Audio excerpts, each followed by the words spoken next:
اسحاق بن ابراہیم موصلی کے والد سے منقول ہے، ایک مرتبہ خلیفہ ہارون الرشید رحمۃ اللہ علیہ اور جعفر بن یحییٰ برمکی حج کے لیے روانہ ہوئے۔ میں بھی ساتھ تھا۔ جب ہم مدینہ منورہ پہنچے تو جعفر بن یحییٰ نے مجھ سے کہا، کیا تم میرے لیے کوئی ایسی لونڈی تلاش کر سکتے ہو جو حسن و جمال اور ذہانت میں بے مثال، نغمہ گنگنانے میں باکمال اور انتہائی باادب ہو؟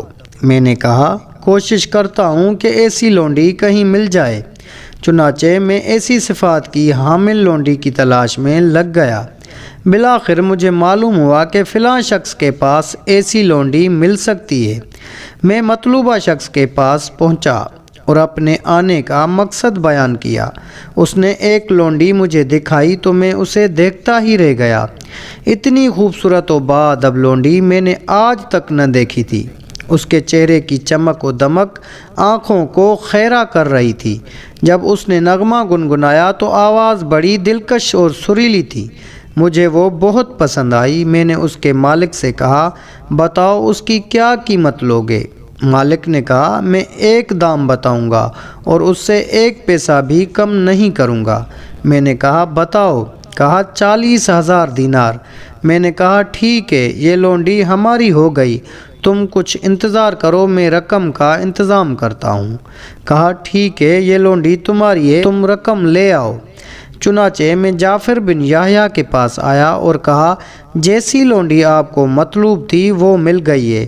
اس میں وہ تمام صفات بدرجہ اتم پائی جاتی ہیں جو آپ نے بتائی تھی۔ وہ انتہائی حسین و جمیل سریلی آواز کی مالک، بہترین رنگ و روپ والی اور انتہائی باادب ہے۔ میں سودا طے کر کے آیا ہوں۔ آپ مزدوروں کو حکم دیں کہ رقم اٹھائیں۔ مزدوروں نے درہموں کی تھیلیاں اٹھائیں اور میرے ساتھ لونڈی کے مالک کے پاس آ گئے۔ جعفر بن یحییٰ کچھ دیر بعد اکیلا ہی وہاں پہنچا۔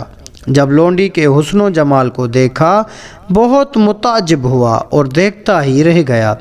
اسے معلوم ہو گیا کہ میں نے اس کے لیے اچھی چیز کا انتخاب کیا ہے۔ لونڈی نے اپنی دلکش اور سریلی آواز میں نغمہ گنگنایا تو جعفر بن یحییٰ بہت خوش ہوا اور مجھ سے کہا، تمہارا انتخاب ہمیں بہت پسند آیا، جلدی سے لونڈی کی قیمت ادا کرو۔ میں نے مالک سے کہا، یہ پورے 40,000 دینار ہیں، ہم نے ان کا وزن کر لیا ہے، اگر تم چاہو تو دوبارہ وزن کر لو۔ اس نے کہا، ہمیں تم پر بھروسہ ہے۔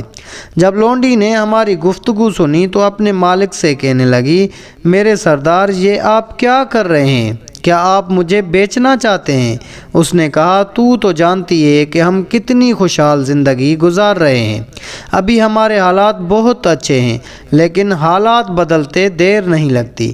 اگر ہم پر تنگی کے دن آ گئے تو کیا بنے گا؟ میں تو کسی کے سامنے کبھی بھی ہاتھ نہیں پھیلا سکتا، لہذا حالات کے پیش نظر میں نے یہی فیصلہ کیا ہے کہ تجھے کسی ایسے شخص کے ہاتھوں فروخت کر دوں جو تجھے ہمیشہ خوش رکھے اور وہاں تیری تمام خواہشات پوری ہو سکیں۔ لونڈی نے بڑی غمگین آواز میں کہا، اللہ جل جلالہ کی قسم، اگر آپ کی جگہ میں ہوتی اور میری جگہ آپ ہوتے تو میں تمام دنیا کی دولت کے بدلے بھی آپ کو فروخت نہ کرتی۔ کیا آپ کو اپنا وعدہ یاد نہیں؟ آپ نے ہی تو وعدہ کیا تھا کہ کبھی بھی تجھے بیچ کر تیری رقم نہیں کھاؤں گا۔ لونڈی کی دردمندانہ گفتگو سن کر مالک کی آنکھوں میں آنسو بھر آئے۔ اس نے روتے ہوئے کہا، تم سب گواہ ہو جاؤ کہ یہ لونڈی اللہ جل جلالہ کی رضا کی خاطر آزاد ہے۔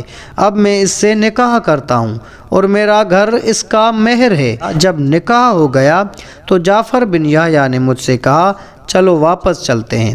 میں نے مزدوروں کو حکم دیا کہ تمام رقم واپس لے چلو۔ جعفر بن یحییٰ نے کہا، نہیں، خدا کی قسم، اب اس رقم سے 1 درہم بھی واپس نہیں جائے گا۔